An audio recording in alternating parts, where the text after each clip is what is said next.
Our next speaker will be Cain. He will present the Bureau of Indian Affairs update.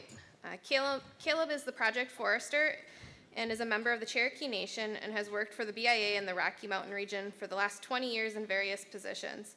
He was the regional forester for the previous 10 years and worked at Crow and Wind River Agency for 7 years. Caleb started his career as a pathway intern while attending Oklahoma State University. He is working with the newly established timber team.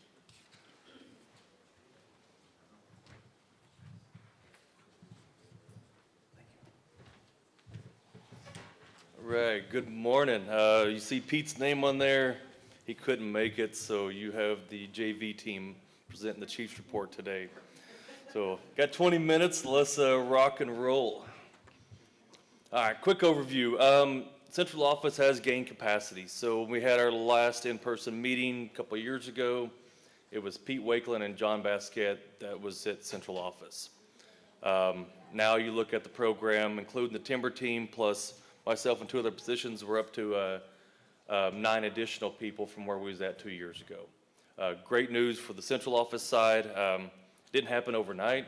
Again, it's about a 2-year process to getting everything beefed up on that end. And I hope we're going to start seeing a lot more results by having that capacity at the central office level.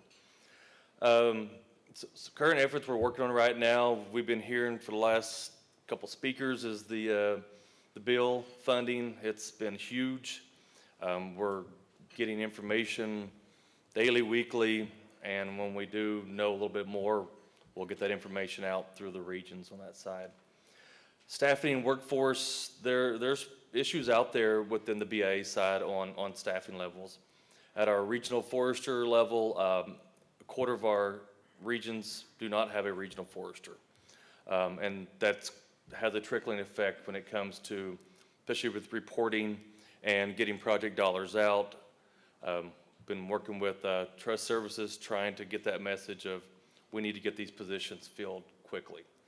So if you want to become a regional forester, there's 4 vacancies out there that maybe hit the streets at one point. You know, on the Bureau side, as our agency level, there's still a lot of vacancies on the forestry side. We've submitted some paperwork in to try to get SPDs created for 579 positions. It's still in the works. I'm hoping that's going to be able to increase our time frame of getting jobs out in the street if they can just pick one up off the shelf. For any Bureau programs in here, if you're trying to fill a position, we have a PD bank library stacked up of PDs from all across the region. So get a hold of me on that one if you'd like, and I can ship you any grade, any style of PD in the forestry world. So that's kind of been some good news. Been working on that front for a bit. Timber team, you've heard him talk on Tuesday. I think they're a success, but I'm their supervisor, so yay. GIS world, there's been some changes going on. Been working on a GIS dashboard that's we'll be pushing down the road at one point. It won't be seeing it come out probably this year, but hopefully next year. It's be a way where you can be able to go in and see what projects are being done across the country. With that one, we're working on the attributes table to standardize a lot of on the reporting in the GIS world. So whether it's forest development, timber sales, everybody's going to be the same on that end. And hopefully we'll get this pushed out here fairly quickly on it. And on the last part here is the help with the regions. We've spent a lot of time this past fall cleaning up data on our reporting end. You know, when we have to report to Congress, we got to make sure all the information is correct.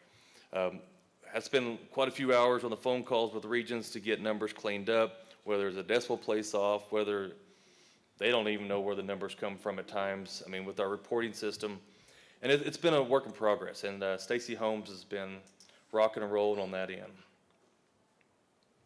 So for budgets this year, we've received about a $3.4 million increase in TPA.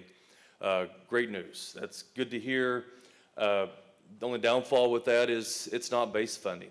It did not hit the regions and the agencies as base. So it's sitting at the top level, And we are working with the regions now to get that distributed and come up with a plan of how to get that sent out to the regions. Project dollars, you see there's a $2.1 million increase for 22. Under the Green Book, it talks about that 2.1 million going to be used for the small portable infrastructures, GIS, LiDAR acquisition. That's great news. I mean, it's something we've been pushing for the last couple of years, and it's finally starting to gain a little more traction on that side of it. You know, when you're running these numbers to be able to get the 3 million to 2 million, we're usually a couple years out. I know last week Pete was working on the budget for FY22 of scenarios, what we're going to do if we get an X amount of increase, an X amount of decrease with it all. And his message has been saying the same throughout. We need more funds. We need more boots on the ground. We're trying to get our cut out, but we need to get this. And, you know, with that message there, we're seeing the increase. You know, with ITC, with what they're pushing for, we're all saying the same message, and we're slowly getting there of seeing the increases. And as you see here on this table for 22, there's that big $5 million jump between, and that was from TPA and project dollars. So we always want to see an increase. We don't want to see it plateau like it did the last 4 years. Accomplishments for 21, almost 400 million board feet harvested, 80 million value, 24,000 acres thin, 13,000 acres planted. Success, and that's great to hear. So with that 395 million, just keep that in the back of your mind for now. If you look at the chart for 21, we're averaging about 55% actually of harvested volume within Indian Affairs. So we have room to grow. You know, it'd be nice to see that number bounce up a whole lot more than the 395 million and the 55%. On the flip side, for DOI alone, Indian Affairs, we make up roughly about 60% of DOI's actual harvest within that side. So take your hats off. That's amazing. We're kicking butt. We're rocking and rolling on that end. We can do more, and I think we're going to get to that point. So forest development, again, 21, we got a large increase in acres completed. Talking with Pete last night on this end, a lot of this has to do with COVID from 20. Program shut down, wasn't able to get work done. So funding was kind of banked up, rolled for the next year, and we've seen the bump in 21 for that one. And I'm hoping to be able to see the bump for 22 for plans and projects being rolled over from that time period. And as a projects forester, this is my area. I want to see these numbers keep climbing. And under portable infrastructure, we've funded 16 projects since 2018, roughly $3.2 million from the BIA, and the tribes have additional $375,000 under this portable infrastructure. You'll hear the term portable or small infrastructure, and it's been a success. So here in the photo below you're looking at is Turtle Mountain. If you've ever been to North Dakota, it's not a big area. They have dying old aspen that they're trying to treat. They're the type of tribe that they don't have big giant Doug fir, they don't have markets, but they're doing what they can with what they have there. And they've been really successful. As you see there, they're building ice shacks. So if you like going fishing in the middle of wintertime, get you an ice shack. Warm up, you betcha. And good stuff. They're building, what is it else? Tables and desks for staff in their offices.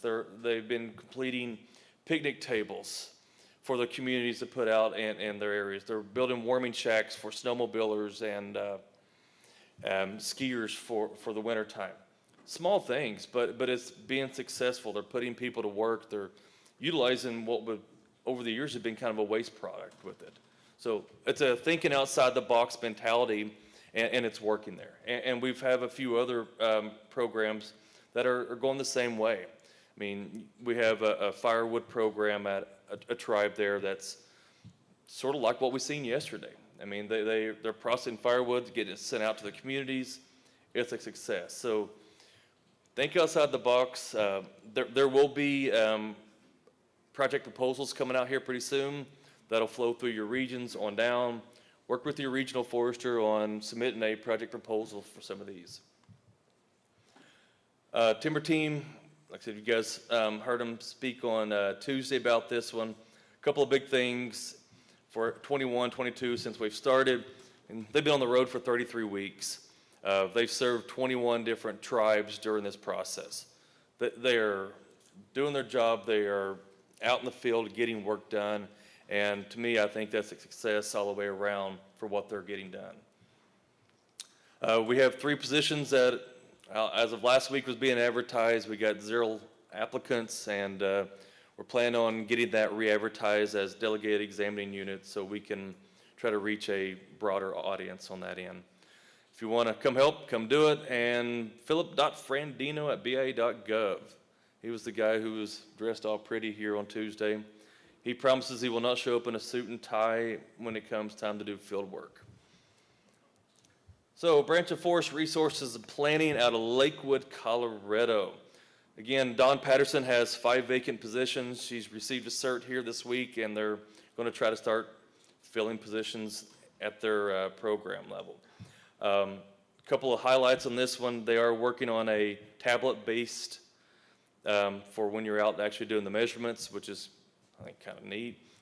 And then another part here is on NASP.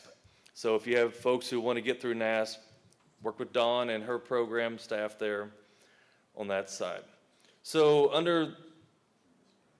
we've heard over the years, well, we're trying to get inventories completed. It's stuck at Beaufort. Here, over the last while, Dawn's been pushing her staff pretty hard to get things going. So roughly 25% of the projects are at the branch level there at Beaufort. And the other 75% is at the regions or the agency level. So majority of the work is actually out in the field where it needs to be at. Here we got Ben and Violet here. If you mind to raise your hand. If you catch them in the hall and you want to know where your projects are at, or if you need help, find these 2. They're fun to chat with, and they can get you lined out any way you want to go with that one. So moving on to fire. Fire, you can see for 22, there is a increase in preparedness budget. Good news, we need the increases, and hopefully it's going to stay and continually increase on that side. Fuels budget, $40 million for the base program. We got $11 million for RTRL. That's a $1 million increase from last year. That one was at $10 million, so we did get a bump of $1 million this year in RTRL stuff. Fuels accomplishments, as you see on 20 and 21, a large increase for total acres accomplished. And this is due to active management reporting. The previous years, we was not reporting under what was actually being done across all of Indian country. It was just more on the fuel side. So this is going to include forestry range projects that's being completed out there at the agency level. So good work, y'all. I love seeing the numbers increase on that side. So RTRL, see here has been a total of 157 for tribal priorities met. I was kind of confused on this slide. Talked to Aaron a bit. I'm used to seeing metrics of acres, volume, dollar amounts. And for this matrix here, you're looking at tribal priorities. It's not a normal acre number to it. So with that one there, look at 26 NEPAs completed. I know we struggle on that end. That's a huge success on that end. Tribal employment enhanced, 31. Defensible space. Here's a photo of RTRL here in the village of Eagle, Alaska. Looks good. Got people to work, cleaned up the fuel there in the community, and it's just ways that we can work with our partners next door on our lands. Post-wildfire recovery program. Daryl was here this week. Martinez, $1.1 million, 17 reservations, 30 projects. That's huge. you guys worked on Bear Project. This is not an easy thing to get completed, and they are being very successful on that end. So under BAR, 14.2 million, 16 reservations with 27 projects, and 88,000 acres for reforestation and seeding. Again, great success on that one. How much time do I have? Am I about done? Yeah, 6 minutes, perfect. All right, so that's the last slide I have here. One thing I want to hit on that's not on the notes is we know there's a lot of funding coming down, through multiple different avenues. Having talks with folks here the last couple of days, we talked about the timber team of working together. There should not be a time period over the next 5 years we are laying staff off with the amount of money we have coming in. If we have good staff here, let's find work for them to do. Whether we're talking about working with our bordering federal agencies. We have bordering tribes that can also work together on these sides. Share your resources, whether it's forestry, forest development, fuels, preparedness staff, whatever else it is. We have that opportunity over the next 5 years to get to that point. I just really want to see our folks working and trying to get stuff completed. It's a good thing, and I'm excited of what's coming down the pipeline for that end. So with that, I'm done. Thank you.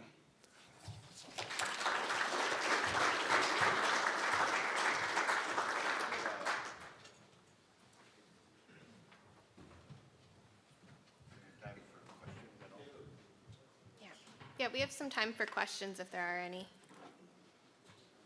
A number of times we've asked about funding for facilities, and it would be nice if there was an initiative to do an assessment and inventory and assessment of tribal facilities.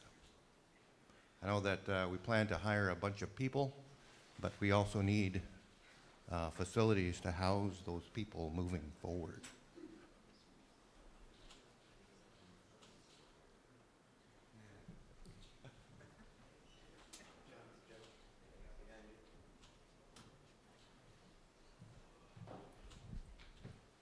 This is just, I guess, a comment or a question. I've heard a lot about workforce modernization within the other agencies and folks paying people more and adding more benefits or converting seasonal to permanent positions and things like that. Is that something we're going to be able to do at the tribes? I know I could recruit better here in Alaska. The state of Alaska pays their techs more than we do. And so giving our folks pay bumps, maybe we won't get more acres done, but we'll hang on to our people.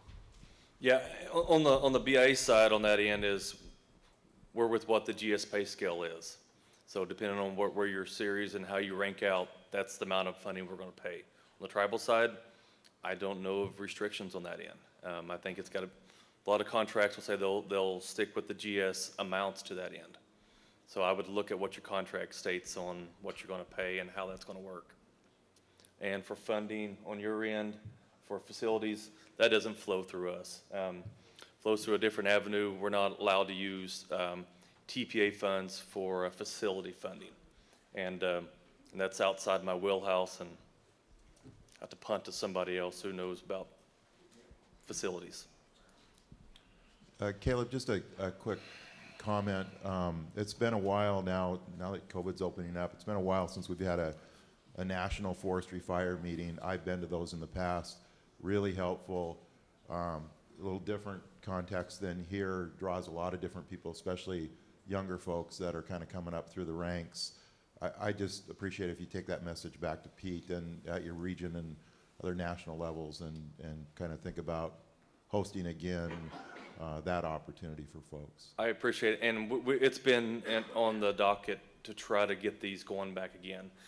We used to hold them every 2 years, our national meetings, and they were successful, at least in my opinion. And you go back about 6 or 7 years ago, and we hit a big roadblock on that one of hosting meetings. For us to be able to get that approval process moving, it's going to be a year to almost 2 years of a planning process to be able to get to that point. And I'd be glad to go back and share with Pete that let's start it again if we can, and see what we can get approved. Yeah, Caleb George Smith, representing the Calcrick tribe here. At the beginning of your presentation, did you say that 3.2 million increase was not recurring base funding? That was under TPA, the 3 million. When it's appropriated down to us under TPA, we have no say-so in it. It gets sent out on a percentage base by each agency, region, tribe. So the 3 million was not evenly divided between all of the TPA. So we received our normal amount that goes to our agencies and tribes, and then from there, this 3 million was just sitting on top. And that's what we're going to work with the regions on to get that distributed out to the regions and how they want to get that going to their agency programs. But in the appropriations process, is that added to the total base funding for the Bureau? Yes. Yeah, okay, Yes. thank you. It is. It's just not on that In base this that goes. particular Yeah. allocation, yeah. Yep, and that's the big number that, if you're a program manager, we like to see the base increases for the percentage, so people can maybe rely on that to hire more staff. Not letting things out of the bag, but that's the number one finding in the IFMAT 4. It's Correct. right at the top,